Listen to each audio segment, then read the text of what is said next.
मंगलवार व्रत कथा। व्यास जी कहने लगे कि एक बार नैमिषारण्य तीर्थ में 80,000 मुनि एकत्रित होकर पुराणों के ज्ञाता श्री सूत जी के पास जाकर पूछने लगे कि हे महामुनि, आपने हमें अनेकों पुराणों की कथाएं सुनाई है। अब आप कृपा करके हमें कोई ऐसा व्रत और कथा बताएं जिसके करने से संतान की प्राप्ति हो, मनुष्यों को रोग, शोक, अग्नि, सर्व दुख आदि का भय दूर हो जाए, क्योंकि कलयुग में सभी जीवों की आयु बहुत ही कम होती है।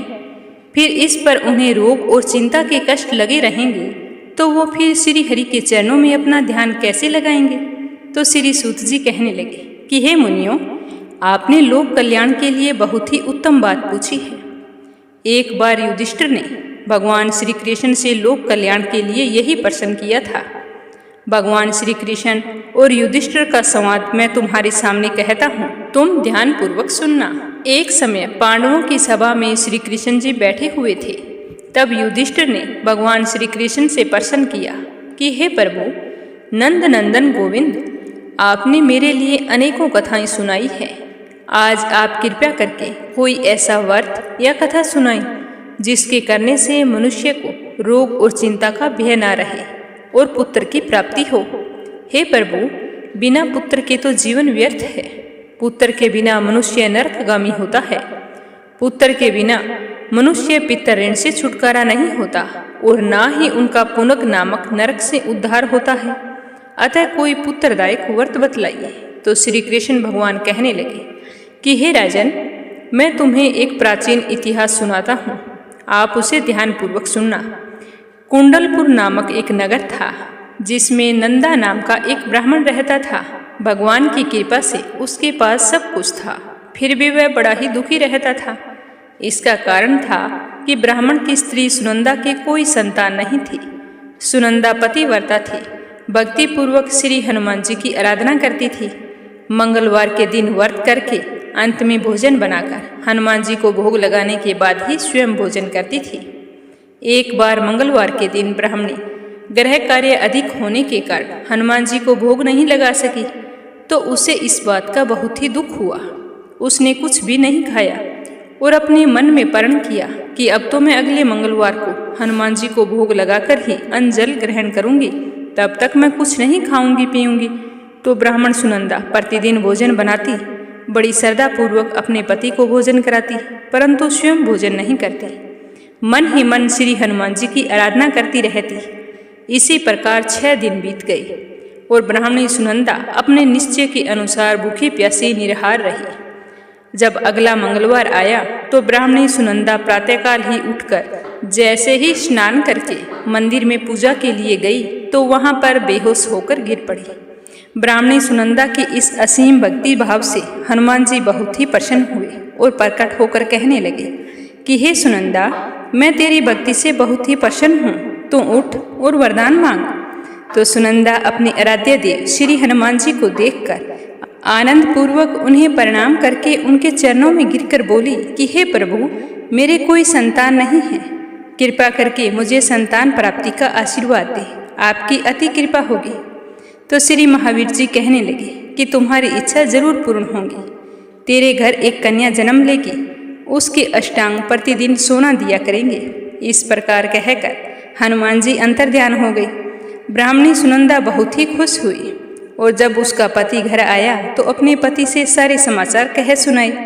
तो ब्राह्मण देव कन्या का वरदान सुनकर बहुत दुखी हुए, परंतु सोना मिलने की बात सुनी तो बहुत ही प्रसन्न हुए। सोचने लगे कि ऐसी कन्या के साथ मेरी निर्धनता भी समाप्त हो जाएगी। तो श्री हनुमान जी की कृपा से ब्राह्मणी गर्भवती हुई और 10वें महीने उसने बहुत ही सुंदर पुत्री को जन्म दिया। यह बच्ची अपने पिता के घर में ठीक उसी तरह बढ़ने लगी जिस तरह शुक्ल पक्ष का चंद्रमा बढ़ता है। 10वें दिन ब्राह्मण ने अपनी बालिका का नामकरण संस्कार करवाया तो उनके कुल पुरोहित ने उस बालिका का नाम रत्नावली रखा, क्योंकि वह कन्या रोजाना सोना प्रदान करती थी। इस कन्या ने पूर्व जन्म में बड़े ही विधान से मंगल देव के व्रत किए थे। रत्नावली का अष्टांग बहुत सा सोना देता था। उस सोने से नंदा ब्राह्मण धनवान हो गया और सुनंदा को भी अभिमान हो गया। समय बीतता रहा। अब रत्नावली 10 वर्ष की हो चुकी थी। एक दिन ब्राह्मण बहुत ही प्रसन्नचित मुद्रा में बैठा था। तब सुनंदा कहने लगी कि हे स्वामी, अपनी पुत्री रत्नावली विवाह योग्य हो गई है, अतः आप कोई सुंदर तथा योग्य वर देखकर इसका विवाह कर दें। तो अपनी पत्नी की बात सुनकर ब्राह्मण कहने लगा कि प्रिय, अभी तो रत्नावली बहुत छोटी है। तब ब्राह्मणी कहने लगी कि शास्त्रों की आज्ञा है कि कन्या 8वें वर्ष में गौरी, 9 वर्ष में रोहिणी, 10वें वर्ष में कन्या और इसके पश्चात रजस्वाला हो जाती है। गौरी के दान से पाताल लोक की प्राप्ति होती है, रोहिणी के दान से बैकुंठ लोक की प्राप्ति होती है, कन्या के दान से इंद्रलोक में सुखों की प्राप्ति होती है। अगर हे पतिदेव, रजस्वाला बेटी का दान किया जाता है तो घोर नरक की प्राप्ति होती है। तो ब्राह्मण कहने लगा कि अभी तो रत्नावली मात्र 10 वर्ष की है और मैंने तो 16-16 साल की कन्याओं का विवाह करवाया है, अभी क्या जल्दी है। तो सुनंदा कहने लगी कि आपको तो लोभ आ गया है। आप सोचते हैं कि यह चली जाएगी तो सोना कहाँ से मिलेगा। शास्त्रों में कहा गया है कि माता पिता और बड़ा भाई रजस्वाला कन्या को देखते हैं तो वो अवश्य ही नरकगामी होते हैं। तो ब्राह्मण कहने लगा कि ये तो अच्छी बात है, तुम ठीक कह रही हो। कल मैं अवश्य ही योग्य वर की तलाश में अपना दूत भेज दूंगा। तो दूसरे दिन ब्राह्मण ने अपने दूत को बुलाया और आज्ञा दी कि जैसी सुंदर मेरी कन्या है वैसा ही सुंदर वर उसके लिए तलाश करके लाओ। तो दूत अपने स्वामी की आज्ञा पाकर निकल पड़ा। चलते चलते वो पंपई नगर में जा पहुंचा। वहां उसने एक बहुत ही सुंदर लड़के को देखा। यह लड़का ब्राह्मण परिवार से था, बहुत ही सुंदर और गुणवान था। इसका नाम था सोमेश्वर। तो इस ब्राह्मण लड़के के सारे गुण और सुंदर होने के बारे में अपने स्वामी को बताया। तो ब्राह्मण सुनकर बहुत ही खुश हुआ। नंदा और सुनंदा दोनों को दामाद के रूप में यह लड़का पसंद आ गया। तो उन्होंने उसके माता पिता से मिलकर अपनी बेटी का रिश्ता तय कर दिया और फिर शुभ मुहूर्त में विधि पूर्वक कन्यादान करके ब्राह्मण ब्राह्मणी बहुत ही संतुष्ट हुए। परंतु ब्राह्मण के मन में तो लोभ समाया था। उसने कन्यादान तो कर दिया पर मन बहुत खिन्न था। उसने विचार किया कि रत्नावली तो सुबह चली जाएगी, मुझे इससे जो सोना मिलता था वो अब मुझे नहीं मिलेगा। मेरे पास जो धन बचा था वो तो इसके विवाह में लग गया। अब जो शेष धन बचा है वो भी थोड़े ही दिनों में समाप्त हो जाएगा। तो मैंने तो इसका विवाह करके बड़ी भूल कर दी है। अब कोई ऐसा उपाय करूं जिसके चलते रत्नावली मेरे घर में ही रुक जाए, अपनी ससुराल ना जावे। लोभ रूपी राक्षस ब्राह्मण के मस्तिष्क पर छाता ही जा रहा था। रात भर वह अपनी सैया पर बेचैनी से करवट बदलता रहा और सोचते सोचते रत्नावली के पिताजी ने एक बहुत ही क्रूर निर्णय ले लिया। उसने विचार किया कि जब रत्नावली को लेकर उसका पति सोमेश्वर अपने घर जाएगा तो मार्ग में मैं छिप कर बैठ जाऊंगा और सोमेश्वर को मार दूंगा और अपनी लड़की को अपने घर ले आऊंगा, जिससे नियमित रूप से उसे सोना भी मिलता रहेगा और समाज में कोई भी मनुष्य मुझे दोष नहीं दे सकेगा। बस यह निश्चय करके वो सो गया। सुबह हुई तो नंदा और सुनंदा ने अपने जमाई तथा लड़की को बहुत सारा धन देकर विदा कर दिया। सोमेश्वर अपनी पत्नी रत्नावली को लेकर ससुराल के लिए रवाना हो गया। ब्राह्मण नंदा महालोभ के वशीभूत होकर अपनी मति खो चुका था। उसे पाप पुण्य का बिल्कुल भी विचार नहीं रहा।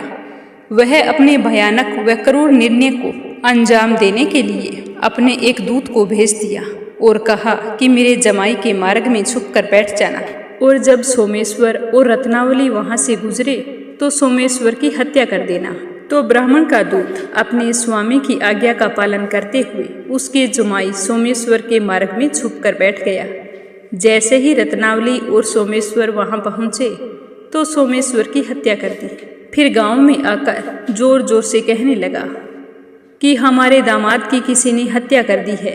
तो यह सुनकर ब्राह्मण मन ही मन बहुत ही खुश हुआ और झूठ मूठ का रोना करते हुए उसी मार्ग में जा पहुंचा और रुंदन करती हुई अपनी पुत्री रत्नावली से कहने लगा कि हे पुत्री, मार्ग में लुटेरों ने तुम्हारे पति को मार दिया है। भगवान के आगे किसी का जोर नहीं है। जो भगवान की इच्छा होती है वही होता है। अब तुम घर चल, वहीं पर रहकर अपना शेष जीवन व्यतीत करना। जो भाग्य में लिखा है वही होगा। तो अपने पति की अकाल मृत्यु से रत्नावली बहुत ही दुखी हुई और बुरी तरह से रोती बिलखती हुई अपने पिताजी से कहने लगी कि हे पिताजी, इस संसार में जिस औरत का पति नहीं है उसका जीना व्यर्थ है। मैं अपने पति के साथ अपने शरीर को जला दूंगी और सती होकर अपने इस जन्म को, माता पिता के नाम को तथा सास ससुर के यश को सार्थक करूंगी। तो ब्राह्मण नंदा अपनी पुत्री रत्नावली के वचनों को सुनकर बहुत ही दुखी हुआ और विचार करने लगा कि मैंने तो व्यर्थ ही जमाई का वध करवाया और पाप अपने सर ले लिया। रत्नावली तो उसके पीछे अपने प्राण तक देने को तैयार है। अब मेरा तो दोनों तरफ से मरना हो गया।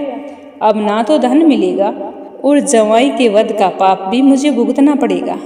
यम की यातना ना जाने कितनी कष्टदायक होगी। यह सोचकर वह बहुत ही दुखी हुआ। अब सोमेश्वर को लाया गया, उसकी चिता बनाई गई। रत्नावली सती होने की इच्छा से अपने पति का सर अपनी गोद में रखकर चिता में बैठ गई। जैसे ही चिता को अग्नि लगाई गई, वैसे ही प्रसन्न होकर मंगलदेव वहां पर प्रकट हो गए और कहने लगे कि हे रत्नावली, मैं तेरी पति भक्ति से बहुत ही प्रसन्न हूँ, तू वरदान मांग। तो रत्नावली ने अपने पति का जीवन दान मांगा। तब मंगलदेव ने कहा कि रत्नावली, तेरा पति अजर अमर है, यह महाविद्वान भी होगा। इसके अतिरिक्त तेरी कोई और इच्छा हो तो मांग। तब रत्नावली कहने लगी कि हे ग्रहों के स्वामी, यदि आप मुझ पर प्रसन्न हैं तो मुझे यह वरदान दीजिए कि जो भी मनुष्य मंगलवार के दिन प्रातःकाल लाल पुष्प लाल चंदन से पूजा करके आपका स्मरण करे, उसको रोग व्याधि ना हो, स्वजनों से उसका कभी भी वियोग ना हो, सर्प अग्नि तथा स्त्रियों का भय ना हो। जो स्त्री मंगलवार का व्रत करे वो कभी विधवा ना हो। तो मंगलदेव रत्नावली की बात सुनकर तथास्तु कहकर अंतर्ध्यान हो गए। सोमेश्वर मंगलदेव की कृपा से फिर से जीवित हो गया। रत्नावली अपने पति को पुनः प्राप्त करके बहुत ही प्रसन्न हुई और मंगलदेव का व्रत प्रत्येक मंगलवार को करके व्रतराज और मंगलदेव की कृपा से इस लोक में सुख ऐश्वर्य को भोगते हुए अंत में अपने पति के साथ स्वर्ग लोक को चली गई। बोलो हनुमान जी बाबा की जय हो।